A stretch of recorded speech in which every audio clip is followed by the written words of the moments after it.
Mga kababayan, huwag nyo nang hanapin ang mga pulis sa presinto sapagkat kami ay nasa inyo ng mga telepono. Dial 911, darating kami sa loob ng 5 minuto.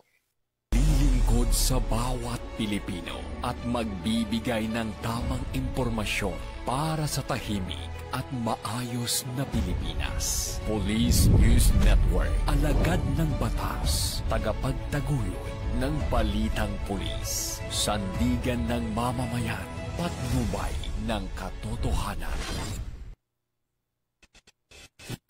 Kampo Krame, maghahatid ng pinakahuling kaganapan at nagbabagang balita. Ito ang PNN Police News Network.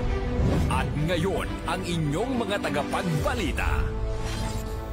Magandang araw, Bagong Pilipinas. Ako ang inyong tagapagbalita, NUP Eton Concepcion.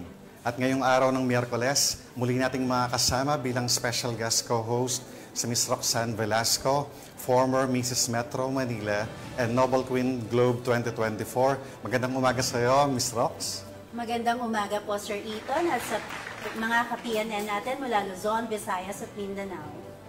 Huwag po nating kalimutan i-like, i-follow at i-subscribe ang page ng Philippine National Police, Police Community Affairs and Development Group, PCAG, Tagapag-Ugnay at Police News Network. Kami po ay maghahatid sa inyo ng tamang balita, kwento ng pulis at serbisyo para sa mamamayan. At ito ang PNP News Online.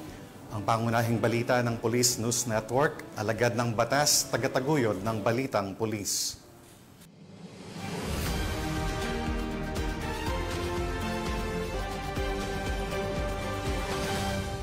Narito ang mga balitang dapat niyong abangan. 76.8 milyong pisong halaga ng marijuana nasugpo sa Cordillera, Procar. Mas pinalakas ang kampanya kontra droga.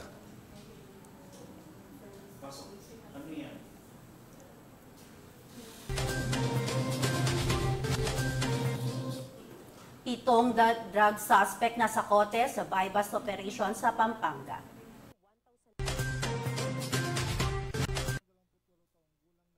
Ng grupong konektado sa CPP, NPA, NDF kusang tumalikod sa kilos protesta sa Agoo, La Union.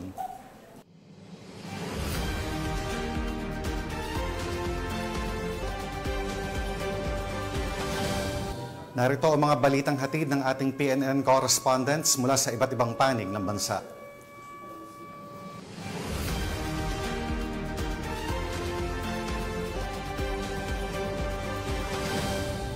Simulan natin ang balita mula sa bahagi ng Luzon.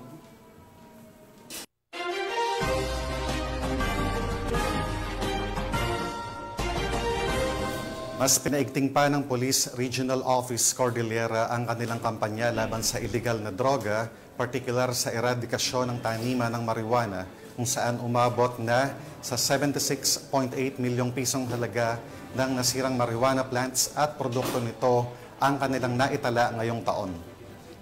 Ang naturang accomplishment ay iniulat sa isinagawang second quarter meeting of the Advocacy Cluster of the Interagency Committee on Anti-Legal Drugs meeting na ginanap sa tanggapan ng Department of Interior and Local Government, CAR sa Baguio City. Patrolwoman Jezebel Moyaw sa balita. Pinaigting pa ng Police Regional Office Cordillera ang kanilang kampanya laban sa pagtatanim at distribusyon ng marijuana sa rehiyon, kasabay ng pagpapatupad ng mga programang naglalayong wakasan ang naturang iligal na aktibidad sa tulong ng komunidad. Sa second quarter meeting ng Cordillera Interagency Committee on Anti-Illegal Drugs Advocacy Cluster noong ika-1 ng Hulyo taong kasalukuyan, iniulat ni Police Captain Frederick Chiday ng Procar na kasalukuyang ipinatutupad ng kapulisan sa Benguet ang mga programang Uplan Binadang Gabot at Uplan Marso na nakatuon sa pagpapalakas ng ugnayan sa mga lokal na residente upang mas epektibong malabanan ang marijuana cultivation. Samantala, sa lalawigan ng Kalinga, isinasagawa naman ang mga operasyon sa ilalim ng Uplan Charlie Weed at Uplan Ganja 2 na nakatuon sa pagsugpo sa mga taniman ng marijuana at paghuli sa mga individual na sangkot sa pagtatanim at pagbebenta nito. Mula Marso hanggang Hunyo ng taong kasalukuyan, nakapagsagawa ang PROCAR ng 75 marijuana eradication operations kung saan mahigit 76.8 million peso ang tinatayang kabuuang halaga ng mga nakumpiskang ipinagbabawal na gamot, kabilang na ang marijuana at shabu. Ipinapakita ng mga inisyatibong ito ang patuloy na dedikasyon ng kapulisan ng Cordillera sa kanilang tungkuling sugpuin ang iligal na droga, protektahan ang mamamayan at itaguyod ang ligtas at maayos na pamayanan. Mula dito sa rehiyon ng Cordillera, ako ang inyong PNN correspondent, Patrolwoman Jezebel Moyaw, alagad ng batas, tagataguyod ng balitang pulis. Maraming salamat, Patrolwoman Moyaw. Sa isang hakbang na puno ng tapang at paninindigan, isang individual sa Agoo La Union ang kusa at buong loob na tumalikod sa grupong may kaugnayan sa CPP, NPA, NDF sa hangaring muling yakapin ang mapayapang pamumuhay at maging bahagi ng pagbabago sa lipunan. Police Master Sergeant Marvin J. Romero sa report. Isang 28 taong gulang na lalaki mula sa Barangay San Manuel Norte, Agoo La Union ang kusang loob na tumiwalag sa isang sektor na kaalyado umano ng CPP, NPA, NDF. Kinilala ang individual bilang si Jomar, isang driver at residente ng sabing barangay. Ayon sa ulat ng 2nd La Union Mobile Force Company, katuwang ang iba't ibang unit ng kapulisan at barangay officials, isinagawa ang operasyon na nagresulta sa formal na pagkalas ng nasabing individual mula sa grupong Temik ken Nama Dagitid Babasit Amangalap Tila Union. Ayon sa Provincial Intelligence Team, ang Temik ay tinuturing na underground mass organization ng grupong Alakpawis sa nasabing bayan. Batay sa ulat, nagbayag ang surrenderi na nagnanais siyang mamuhay ng walang kaugnayan sa mga organisasyong konektado sa CPP, NPA, NDF. Sumailalim rin siya sa kukulang debriefing upang matiyak ang kanyang kaligtasan at tapang disposisyon. Mula dito sa Ilocos Region, ako ang iyong PNN correspondent, Police Master Sergeant Marvin J. Romero, alagad ng batas, tagataguyod ng balitang pulis. Maraming salamat, Police Master Sergeant Romero. Hindi nakulusot sa mga otoridad ang isang babae matapos siyang maaresto sa ikinasang buy-bust operation ng Las Piñas City PNP. Matapos masamsa mula sa kanya ang hinihinalang iligal na droga. Nakibalita dyan si Patrolwoman Nalang shabu na may tinatayang timbang na humigit kumulang 4 na gramo na may standard drug price na 27,200 pesos at isang itim na leather coin purse. Ang suspect ay nasa kustodiya ng Las Piñas Police Station at mahaharap sa kasong paglabag sa Republic Act 9165 o mas kilala bilang Comprehensive Dangerous Drug Act of 2002. Mula dito sa Camp Bagong Diwa, Taguig City, ako po ang inyong PNN correspondent, Patrolwoman Ivy Corporal, alagad ng batas, tagataguyod ng balitang pulis. Maraming salamat, Patrolwoman Corporal. Bagsak sa kamay ng batas ang 7 drug suspects matapos mahuli sa isinagawang buy-bust operation sa Mabalacat City, kung saan nasamsam ang mahigit 300,000 pisong halaga ng hinihinalang shabu. Nakatutok dyan si Patrolwoman Lixen Reyes Saweran. Pinaigting na kampanya ng kapulisan sa Pampanga laban sa iligal na droga sa ilalim ng pamumuno ni Police Colonel Eugene M. Marcelo, officer in charge ng Pampanga Police Provincial Office, matapos maaresto ang 7 hinihinalang tulak ng droga sa isang matagumpay na buy-bust operation sa Mabalacat City, Pampanga. Ayon kay Police Lieutenant Colonel Efren N. David Jr., hepe ng pulisyan ng Mabalacat City, sa naturang operasyon target si alias J, 41 anyos na lalaki na umano'y nakipagsabuatan kay alias Cano, 19 anyos at parehong high-value individual, sa pagbebenta ng isang sachet ng shabu sa halagang 1,000 pesos sa isang PNP posture buyer. Kasama ring naaresto ang 5 pang sospek na sina alias June, Mark, Lucan, Mac at Chris, pawang mga residente ng Barangay Dauma, Balacat City. Nasamsam mula sa mga ito ang isang black coin purse na naglalaman ng 5 sachet ng hinihinalang shabu, isang digital weighing scale, mga plastic sachet at buy-bust money na 1,000 pesos. Nasa humigit kumulang 51 gramo ng hinihinalang shabu ang nasamsam na may tinatayang standard drug price na 346,800 pesos. Ang mga sospek at mga ebidensya ay kasalukuyang nasa kustodi ng Mabalacat CPS habang inihahanda ang mga kasong paglabag sa Sections 5 at 11 ng Article 2 Republic Act 9165 o Comprehensive Dangerous Drugs Act of 2002. Tiniyak naman ng Pampanga PNP na patuloy ang kanilang maigting na operasyon upang sugpuin ang lahat ng anyo ng kriminalidad, alinsunod sa direktiba ni Police Brigadier General Ponce Rogelio Peñones Jr., Acting Regional Director ng Police Regional Office 3, upang masigurong ligtas at mapayapa ang bawat pamayanan. Mula dito sa gitnang Luzon, ako ang inyong PNN correspondent, Patrolwoman Lixen Reyes A. Saweran, alagad ng batas, tagataguyod ng Balitang Pulis. Tunghayan naman natin ng mga balita mula sa Visayas.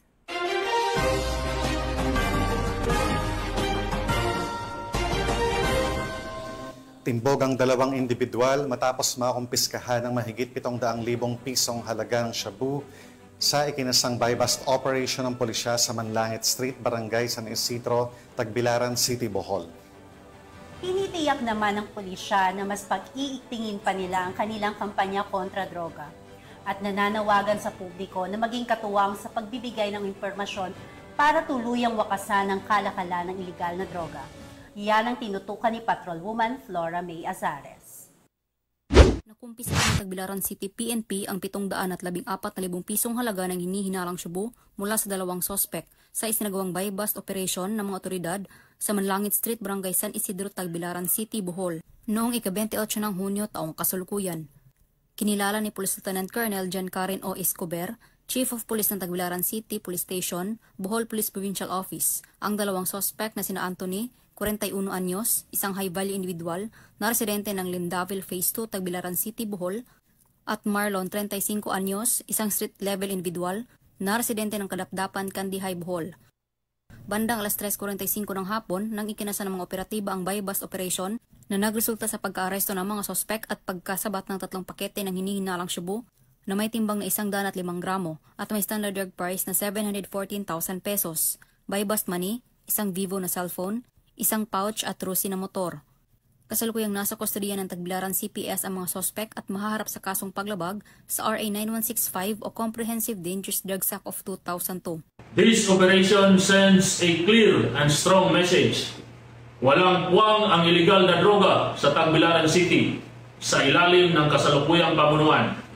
Mas pinaigting natin ang kampanya laban sa iligal na droga, hindi lang sa pamamagitan ng operasyon, kundi pati na rin sa pagkikipagtulungan ng komunidad. Mula dito sa Central Visayas, ako ang inyong Police News Network correspondent, Patrolwoman Flora May Azares, alagad ng batas, tagataguyod ng Balitang Pulis. Maraming salamat, Patrolwoman Azares. Personal na pinangunahan ni Police Brigadier General Josefino Ligan, Regional Director ng Police Regional Office 6, ang pamamahagi ng 911 emergency cards sa mga residente at turista sa isla ng Boracay bilang bahagi ng kampanya ng kapulisan sa pagpapalakas ng public safety and emergency response awareness. Yan ang balitang hatid ni Patrolwoman Justin May Halores.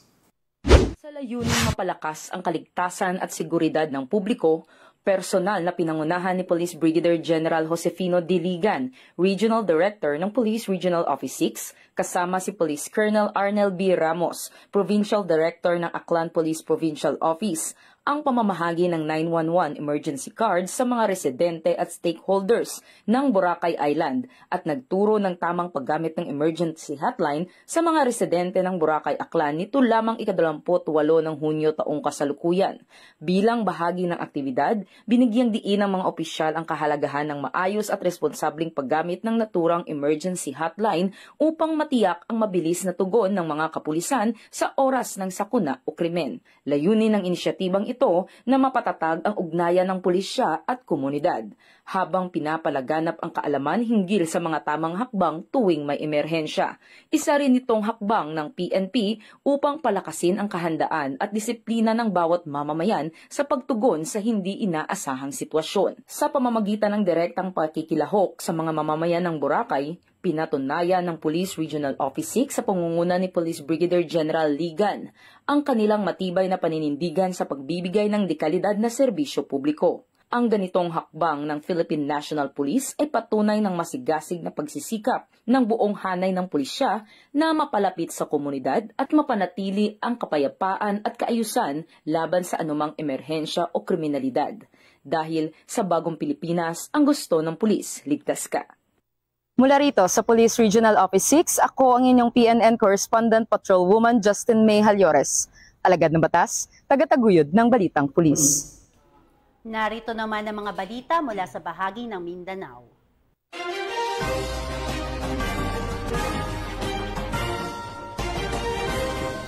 Isang lalaki ang naaresto ng mga otoridad matapos mahulihan ng hinihinalang shabu at ilegal na baril sa ikinasang operasyon ng pulisya sa bayan ng Asuncion, Davao del Norte. Hindi naman titigil ang mga kapulisan sa kanilang adhikaing gawing ligtas ang bawat barangay, lungsod at lalawigan hanggang sa tuluyang masugpo ang banta ng ilegal na droga at karahasan sa buong bansa. Magbabalita dyan si Patrolwoman Sheena May Ilagan. 44 anyos na lalaki na kilala sa alias na Roland ang naresto sa bisa ng search warrant matapos ang matagumpay na operasyon ng mga otoridad nito lamang Hulyo taong kasalukuyan sa Purok 6, Barangay New Bantayan, Asuncion, Davao del Norte. Ang operasyon ay isinagawa ng mga tauhan ng Asuncion Municipal Police Station, katuwang ang Davao del Norte Provincial Drug Enforcement Unit, Davao del Norte Provincial Intelligence Unit, at ang 1st Davao del Norte Provincial Mobile Force Company. Sa ginawang paghalughog sa bahay ng sospek, na-recover ng mga operatibang humigit kumulang 3.4 grams ng ninal ng shabu na may tinatayang halaga ng 23,120 pesos, isang kalibre 38 na revolver kasabay ang 6 na bala at sling bag. Kasalukuyang nasa kusdiyan ng Asuncion Municipal Police Station ang sospek para sa kaukulang dokumentasyon at paghain ng mga kaso. Ang tagumpay ng operasyong ito ay patunay na patuloy na pagsisikap ng mga kapulisan sa pagpigil sa paglaganap ng iligal na droga at mga armas sa komunidad. Mula dito sa Police Regional Office 11, ako inyong PNN Correspondent, Patrolwoman Sheena May Ilagan, alagad ng batas, tagataguyod ng Balitang Pulis. Maraming salamat, Patrolwoman Ilagan. Kalaboso ang isang lalaki matapos mahulihan ng illegal na droga sa isinagawang search warrant operation ng mga otoridad sa General Santos City. Ang report mula kay Patrolwoman at Ara Cassandra Concon. Kumpiskado sa pag-iingat ng isang lalaki ang isang pakete ng hinihinalang shabu at matapos ang hinaing search warrant ng mga operatiba ng Jensen PNP sa Barangay Fatima, General Santos City. Kinilala ni Police Major R. Noel Hinayon Cardos, Station Commander ng General Santos City Police Station 7, ang naarestong suspect na si RR, nasa 8 gulang, walang asawa at residente ng nasabing lugar. Ayon kay Police Major Cardos, bandang alas 4:30 ng umaga nang isinagawa ang operasyon sa pangunguna ng kanilang hanay katuwang ang mga tauhan ng Regional Mobile Force Battalion 12, SWAT, SMFC, GSCPO at PDEA 12 na nagresulta sa pagkakadakip ng naturang suspect. Sa kasagsagan ng paghalughog ng mga otoridad, kanilang nadiskubre sa pag-iingat ng suspect ang 14 piraso ng plastic sachet na naglalaman ng pinaghihinalaan na shabu na may kabuang bigat na 4 na gramo na may standard drug price na 30,000 pesos. Kasong may kaugnayan sa iligal na droga ang isinampa laban sa nahuling individual. Tinitiyak naman ng Jensen PNP na magpapatuloy ang kailang mas pinaigting ng kampanya kontra iligal na droga para sa mas ligtas at mas maayos na pamayanan. Mula dito sa Rehiyon 12, ako ang iyong PNN correspondent, Patrolwoman Ara Cassandra Concon, alagad ng batas, tagataguyod ng Balitang Pulis. Maraming salamat, Patrolwoman Concon. Sa walang humpay na anti-illegal drug operation ng pulisya, nasa batang mahigit kalahating milyong pisong halaga ng shabu mula sa 2 drug suspects sa Lanao del Sur. Narito ang detalye ng report mula kay Patrolwoman Veronica Lagi. Hindi walang naaresto at tinatayang 533,256 pesos nang hihinalang shabu ang nakumpiska sa ikinasang operasyon laban sa iligal na droga nito lamang ika-28 ng Hunyo taong kasalukuyan sa Barangay Linok, Madalom, Lanao del Sur. Kinilala ni Police Brigadier General Jason C. de Guzman, Regional Director ng ProBar, ang mga suspect na sina alias Abdullah at alias Bong. Ayon sa ulat, bandang alas 8:30 ng umaga nang ikasa ang bypass operation na pinangunahan ng mga tauhan ng Provincial Special Operations Group at Provincial Drug Enforcement Unit LDS-PPO katuwang ang Madalom MPS. Kabilang sa mga nakumpiskang ebidensya ang 5 heat sealed sachet ng hinihinalang shabu na may bigat na 78.42 gramo at nagkakahalagang 533,256 pesos, bypass money, isang identification card. Kasalukuyang nasa kustudiya ng Madalom MPS ang mga suspect at ang mga nakumpiskang ebidensya para sa kaukulang dokumentasyon at pagsasampa ng kasong paglabag sa Republic Act 9165 o Comprehensive Dangerous Drugs Act of 2002. Samantala, pinuri naman ni PB Gen de Guzman ang matagumpay na operasyon at ang koordinasyon ng mga unit na nakiisa bilang patunay ng walang sawang kampanya ng ProBar kontra iligal na droga. Mula rito sa rehiyon ng Bangsamoro, ako si Patrolwoman Veronica Lagi, nagbabalita para sa Police News Network, alagad ng batas, tagataguyod ng Balitang Pulis. At yan ang mga balitang nakalap ng ating PNN correspondents mula Luzon, Visayas at Mindanao.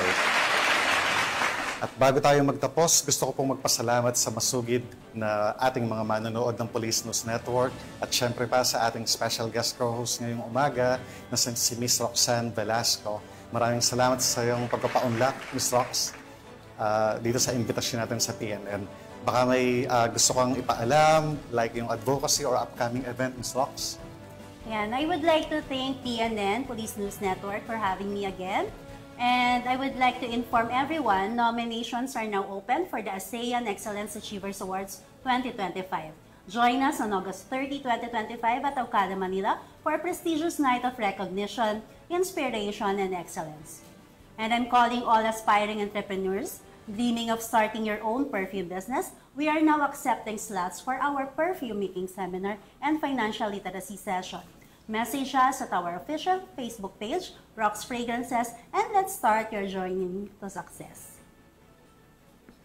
Pinapasalamatan at binabati ko rin po si PNP Chief Police General Nicolas Torre III, Police Major General Roderick Augustus Alba, the Director for Police Community Relations, PICA-G Command Group na pinamumunuan ni Police Brigadier General Marvin Josaro, Police Colonel Joel Serrano, Police Colonel Adonis Guzman, at Police Colonel Joel Ada.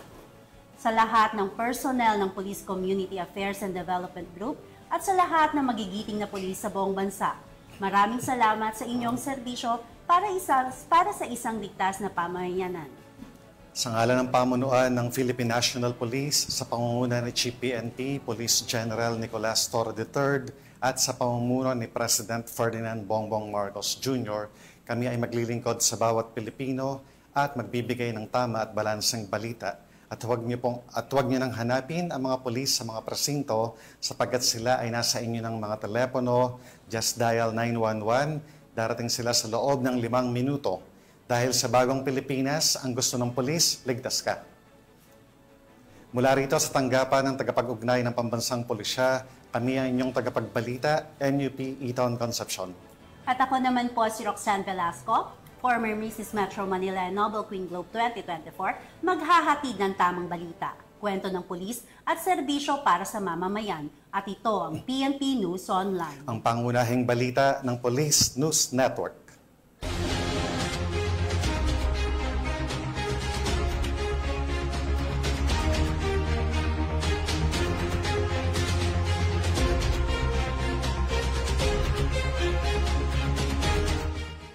Police News Network, alagad ng batas, tagapagtaguyod ng balitang pulis. Mga kababayan, huwag nyo nang hanapin ang mga pulis sa presinto sapagkat kami ay nasa inyo ng mga telepono. Dial 911, darating kami sa loob ng 5 minuto.